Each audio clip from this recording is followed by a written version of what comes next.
तो चलिए बढ़ते हैं आज की इस कहानी की ओर। साल 1999। उस समय मेरी उम्र महज 19 वर्ष की थी और उस समय मैं कोई काम नहीं करता था। दिन भर हम सभी दोस्त इधर उधर खेलकर बिताने के बाद अंधेरा होते ही हम सभी दोस्त गांव के चौपाल पर बैठकर बातें किया करते थे। ऐसे ही एक शाम हम सभी दोस्त बातें कर रहे थे कि तभी मेरे एक दोस्त मदन ने कहा, यार तुम लोगों को भूतों से डर लगता है क्या?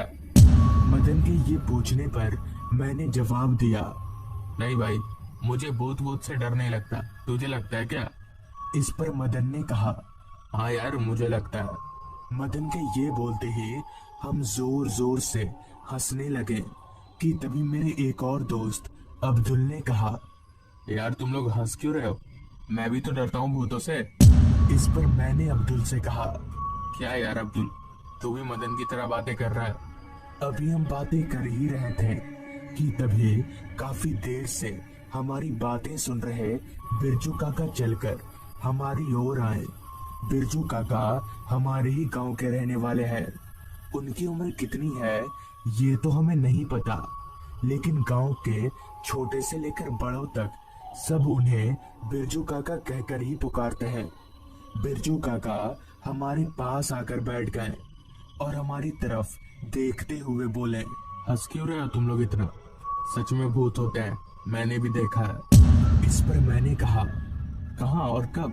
हमें भी बताइए। जिसके बाद बिरजू काका ने बताना शुरू किया।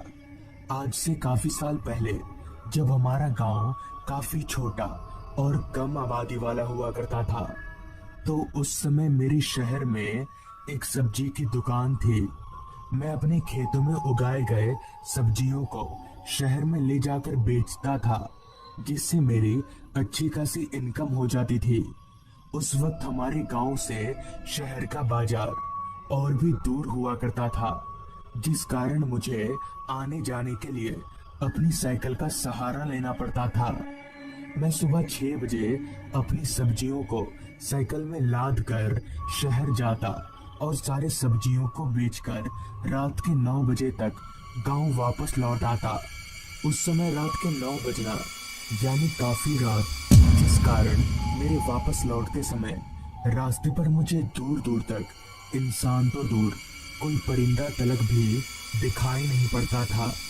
खैर, एक दिन हुआ कुछ यूं था कि सुबह से ही मेरी सब्जी अच्छी नहीं बिक रही थी, जिस कारण शाम तक मेरे पास काफी सारी सब्जियां बच गई। उन बचे हुए सब्जियों को देखकर मुझे काफी चिंता हो रही थी कि मैं इतने सारे सब्जियों का क्या करूंगा। रात तक तो सभी सब्जियां खराब हो जाएंगी। जिसके बाद मैंने अपनी घड़ी में वक्त देखा तो वक्त हो रहा था रात के 9 बजे का। इस पर मैंने अपने मन ही मन में कहा, कुछ देर रुक कर और देखता हूँ, शायद सब्जी बिक जाए। मगर इसका कोई फायदा नहीं हुआ, क्योंकि आधा घंटा और रुकने के बाद भी मेरी सब्जियां नहीं बिकी। शायद उस दिन मेरा नसीब ही ठीक नहीं था। खैर, ठीक रात के 9:30 बजे मैंने अपना दुकान बंद किया और साइकिल लेकर घर की तरफ आगे बढ़ने लगा। कुछ दूर साइकिल चलाने के बाद मैं शहर के रास्ते से अलग गांव वाले रास्ते पर पहुंचा, तो वो रास्ता पूरी तरह से अंधेरे में डूबा हुआ था।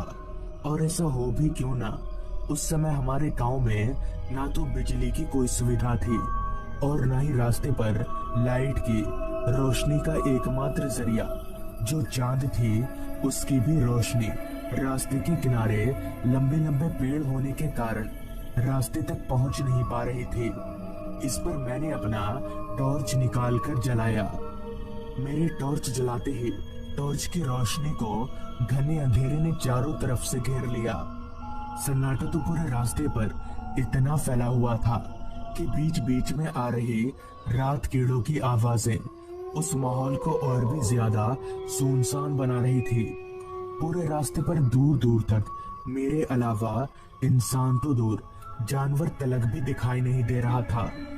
कुछ दूर टॉर्च की धुंधली रोशनी के सहारे साइकिल चलाने के बाद मैं गांव के पुराने कब्रिस्तान के करीब पहुंचा तो वहां का माहौल और भी ज्यादा वीरान था। खैर, उस समय मैं डरता तो था नहीं, तो मैं आगे बढ़ता रहा। अभी मैं आगे बढ़ ही रहा था कि तभी मुझे कहीं से रोने की आवाज सुनाई पड़ी।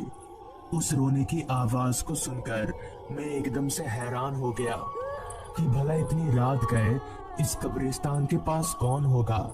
अभी मैं ये सोच ही रहा था कि तभी वो रोने की आवाज और तेज हो गई। फिर जब मैंने अपनी निगाहें उस आवाज की ओर घुमाई तो मैंने देखा कि आगे रास्ते के बीचों बीच एक औरत खड़ी होकर रो रही है। उस औरत को इतनी रात गए यहाँ देखकर मुझे समझ नहीं आ रहा था कि आखिर ये औरत यहाँ कर क्या रही है। इस पर मैंने अपने मन ही मन में कहा, लगता है इस औरत को कोई मदद चाहिए होगी, मुझे इसकी मदद करनी चाहिए। इतना बोलकर मैं उस औरत की तरफ आगे बढ़ने लगा, मगर मुझे कहाँ पता था कि अब मैं कितनी बड़ी मुसीबत में फंसने वाला हूँ। खैर, उस औरत के पास जाकर मैंने उस औरत से कहा, क्या हुआ आपको, आप रो क्यों रही है? मेरे ये पूछने पर उस औरत ने कोई जवाब नहीं दिया। वो औरत उल्टी तरफ चेहरा करके खड़ी थी, जिस कारण मुझे उसका चेहरा दिखाई नहीं पड़ रहा था। उस औरत से कोई जवाब ना मिलने पर मैंने दोबारा उस औरत से कहा, क्या बात है, कोई परेशानी है क्या आपको? लेकिन मेरे इस बार बोलते ही उस औरत ने अपना सिर पकड़कर एकदम से पीछे घुमा दिया कि उसका सर धड़ से जुड़ा ही ना हो। फिर जब मैंने अपनी निगाहें उसकी शक्ल की ओर घुमाई तो मेरे पैरों तले जमीन निकल गई और मेरा सर घूमने लगा, क्योंकि उस औरत का चेहरा ज्यादा डरावना था और उसकी आंखें सफेद चमक रही थी और साथ ही साथ उसके मुंह से खून भी टपक रहा था। ये देखकर मैं समझ गया कि ये कोई औरत नहीं बल्कि चुड़ैल है और अब ये मुझे मारकर मेरा खून पी जाएगी। अभी मैं अपनी साइकिल लेकर वहां से भागने ही वाला था कि तभी उस चुड़ैल ने एकदम से मेरा साइकिल पकड़ लिया। उस चुड़ैल ने मेरी साइकिल को इतनी जोर से पकड़ा था कि मेरी साइकिल टस से मस नहीं हो रही थी कि तभी उस चुड़ैल ने मुझे साइकिल समेत उठाकर जमीन पर पटक दिया। उसने मुझे इतनी जोर से पटका था कि मेरे सर पर काफी चोट आई और मैं वहीं पर बेहोश हो गया। फिर जब मेरी आंख खुली तो मुझ पर 2-3 लोग पानी के छींटे मार रहे थे। फिर उन लोगों से पूछने पर पता चला कि वो मुझे मारने ही वाली थी कि तभी कारखाना से घर लौटते समय इन लोगों ने मुझे देख लिया और मेरी जान बचा ली। तो इस तरह से उस रात मैं मरते मरते बचा। बिरजू काका की पूरी आप बीती खत्म होती ही मैंने जब अपनी घड़ी में वक्त देखा तो वक्त हो रहा था रात के 10 बजे का, जिसके बाद मैं फटाफट से उठा और बिरजू काका को आता हूँ बोलकर घर की तरफ आगे बढ़ने लगा। मेरा घर गांव की चौपाल से थोड़ी ही दूरी पर था, तो मुझे घर पहुंचने में करीबन 10 मिनट का वक्त लगने वाला था। रास्ते पर आगे बढ़ते वक्त मुझे बार बार बिरजू काका के बताए गए बातें ही दिमाग में घूमे जा रही थी। रास्ता भी पूरी तरह से सुनसान और अंधेरे में डूबा हुआ था। अभी मैं आगे बढ़ ही रहा था कि तभी मुझे किसी के अपने साथ चलने की आहट महसूस हुई। तो उस आहट को महसूस करके मैं जब पीछे मुड़ा तो मेरे हाथ पैर जोर जोर से कांपने लगे, क्योंकि ठीक मेरे पीछे एक काली परछाई थी जो मेरे पीछे पीछे चल रही थी। उस काली परछाई को देखकर मैं इतना डर गया कि मैंने दौड़ लगा दी और सीधे अपने घर जाकर ही रुका। तो दोस्तों, ये थी आज की कहानी। अगर आपको ये कहानी पसंद आई हो तो चैनल को जरूर सब्सक्राइब कर लें। जल्द ही मिलूंगा आपसे ऐसी ही एक कहानी के साथ।